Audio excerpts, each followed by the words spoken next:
विदेश राजनीति आज पूरी तरीके से फ़ैल हो चुकी है।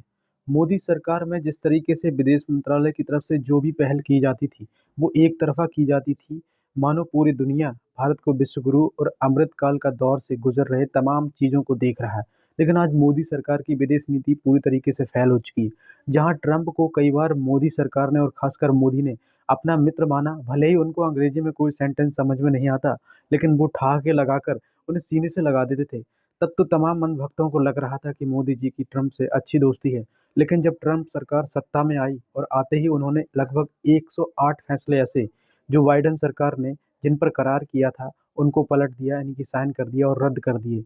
अब तमाम प्रवासी भारतीय जो अमेरिका में जाकर बसे हुए हैं, लगभग 50 लाख से ज़्यादा प्रवासी भारतीय अमेरिका में हैं, जिनके पास किसी के पास H1 वीज़ा है और किसी के पास तमाम माइग्रेशन के सर्टिफिकेट भी नहीं है। यानी कि 7 लाख से ज़्यादा गुजराती, पंजाबी और तमाम नागरिक हैं, जो भारत से निकलकर कहीं न कहीं अच्छी ज़िंदगी जीना चाहते थे, अमेरिका में किन्हीं और रास्तों से गए।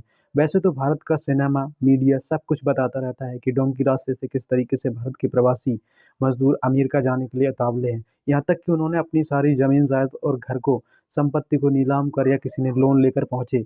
इसका एक बार जिस तरीके से खुलासा राहुल गांधी अमेरिका गए और अपने दौरे में किस तरीके से एक बंद कमरे में तमाम इल्लीगल तौर से अमेरिका डोंकी रूट से पहुंचे हुए भारतीयों से मुलाकात की और उन्होंने बताया था कि तमाम तरीके के लोन लेकर वो अमेरिका आए हैं ताकि उनकी ज़िंदगी में सुधार हो सके।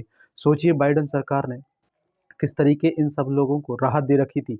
इसके बावजूद भी बाइडेन सरकार के लिए, मोदी जी के लिए एक भी बार दोस्ती जैसा शब्द नहीं निकला। लेकिन जो सगा दोस्त था आज वही दगा दे गया।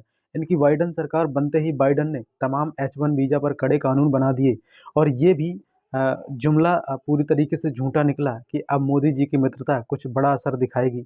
तो बाइडेन ने सबसे पहले सरकार बनते ही बता दिया कि जिस तरीके से जो प्रवासी भारतीय अमेरिका में रह रहे हैं इल्लीगल तौर पर, उनको सबसे पहले भारत डिपोर्ट किया जाएगा। डिपोर्ट मतलब उनके पास जो पैसे नहीं हैं और पैसा जो भी टिकट और एरोप्लेन के खर्च होंगे वो भारत सरकार को देने पड़ेंगे और भारत को उन्हें वापस सौंप दिया जाएगा।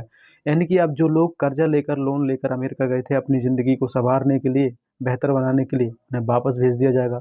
और जो पहले से H1 वीज़ा पर वहाँ पर रह रहे हैं जो लोग, भारत के नागरिक, उनके बच्चों का जन्म अगर वहाँ होता है तो उन्हें ऑटोमेटिक नागरिकता नहीं मिलेगी। तो इतना सारा झटका मोदी सरकार को ट्रंप सरकार ने दिया। दोस्ती का ये अच्छा सिला है। और तो और भारत के विदेश मंत्री किस तरीके से वाशिंगटन डीसी में 6 दिन तक लगातार बैठे रहे, लेकिन मोदी जी को निमंत्रण नहीं मिला।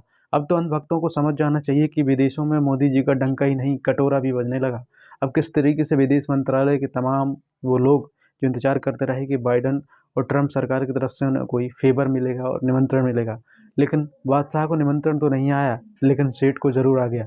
यानी कि भारत के उद्योगपति धीरूभाई अंबानी और नीता अंबानी को ज़रूर न्योता आया और वो वहाँ पहुँचे भी।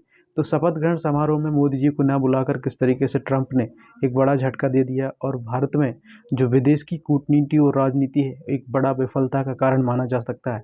हालाँकि अमेरिका को बहुत सारे इसके पक्ष और विपक्ष भी झेलने पड़ सकते हैं। जो भी भारत के प्रवासी मज़दूर हैं, वहाँ जाकर चाहे वो भले ही इल्लीगल तौर से गए हों, काम करते हैं, वहाँ की कृषि में एक बड़ा योगदान निभाते हैं। तो अमेरिका को कहीं न कहीं ये सारी चीज़ों की दिक्कत उठानी पड़ेगी। लेकिन ट्रंप पीछे नहीं हटने वाले, जो भी फैसला करते हैं, उसे पूरा करते हैं। और ट्रंप के समर्थक तमाम जिस तरीके से कह रहे हैं कि भारत अप्रवासियों को उस तरीके से अमेरिका भेजता है, चाहे वो डोंकी का रूट हो या फिर और कोई रास्ते हों दलालों के थ्रू, भारत सरकार को अभी भी इस पर कोई सफाई देने की ज़रूरत नहीं है। भारत सरकार लगातार इन चीज़ों को अनदेखा कर रही है, जबकि भारत में लगातार CA, NRC के मुद्दे चल रहे हैं, जबकि सेंटर में सरकार बैठी है मोदी की।